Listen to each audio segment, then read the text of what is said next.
Grace tabernacle apostolic search உள்ளான மனிதன் புதிய நாளுக்குள் அனுதின தியானம். செவ்வாய்க்கிழமை ஆகஸ்ட் மாதம் 15ஆம் தேதி 2023ஆம் ஆண்டு. இன்றைய தியான தலைப்பு இளைத்து போய் விடாதிருங்கள். இன்றைய தியான வசனம் 1 பேதுரு 5ஆம் அதிகாரம் 8ஆம் வசனம். தெளிந்த புத்தி உள்ளவர்களாயிருங்கள், விழித்திருங்கள். தியானம். பட்டணத்தின் மதிலை காக்கும்படிக்கு காவல் கோபுரத்தில் இருந்த காவல்காரன் பல ஆண்டுகளாக தன் வேலையில் கண்ணும் கருத்துமாக இருந்து ராஜசேவை புரிந்து வந்தான். குறித்த ஒரு ராத்திரியிலே அவன் மிகவும் களைப்படைந்திருந்தான். அந்த வேளையிலே சுமார் 20 ஆண்டுகளாக நான் இந்த கோட்டையை காவல் காத்து வருகிறேன், இன்று வரைக்கும் எந்த அசம்பாவிதமும் நடைபெறவில்லை. இந்த நடுச்சாமத்தில் யார் தான் வரப்போகின்றார்கள்? சற்று இளைப்பார்வோம் என்று கூறி கண்ணயர்ந்து போனான். பல ஆண்டுகளாக கண்ணயராமல் அந்த சந்தர்ப்பத்தை எதிர்பார்த்திருந்த எதிரியின் ஒற்றர்கள் அன்று இரவு அந்த காவற் கோபுரத்தின் பக்கமாக பட்டணத்திற்குள் புகுந்து விட்டார்கள். இவ்வண்ணமாகவே சிலருடைய ஆவிக்குரிய வாழ்வும் மாறிப்போய் விடுகின்றது.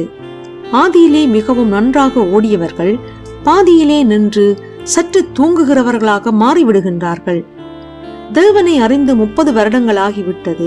இந்த உலகிலே எண்ணத்தை அனுபவித்தோம், இரவும் பகலுமாக தேவ ஊழியத்திற்கு உதவியாக இருந்தோம், பல பாடுகளை அனுபவித்தோம், சற்று ஓய்வெடுத்தால் என்ன என்று எண்ணம் கொண்டு தாங்கள் உறுதியாய் நிலைத்திருந்த காரியங்களை விட்டு விடுகின்றார்கள்.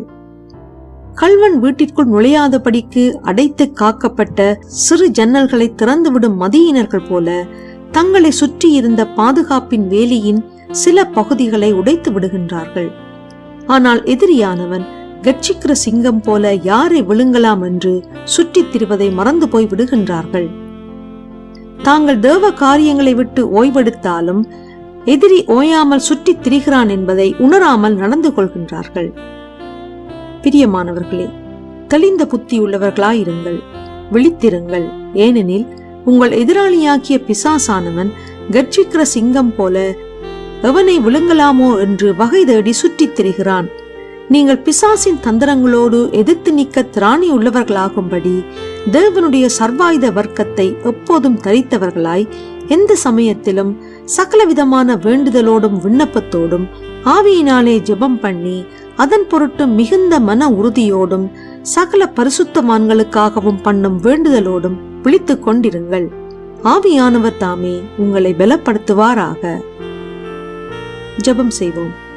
சோர்ந்து போகும் வேளையிலே பலன் தந்து நடத்தும் தேவனே, ஒருபோதும் நான் பின்வாங்கி போகாதபடிக்கு இளைத்து போன என் ஆத்துமாவை நீர் உயிர்ப்பித்து பலன் தந்து வழிநடத்தி செல்வீராக.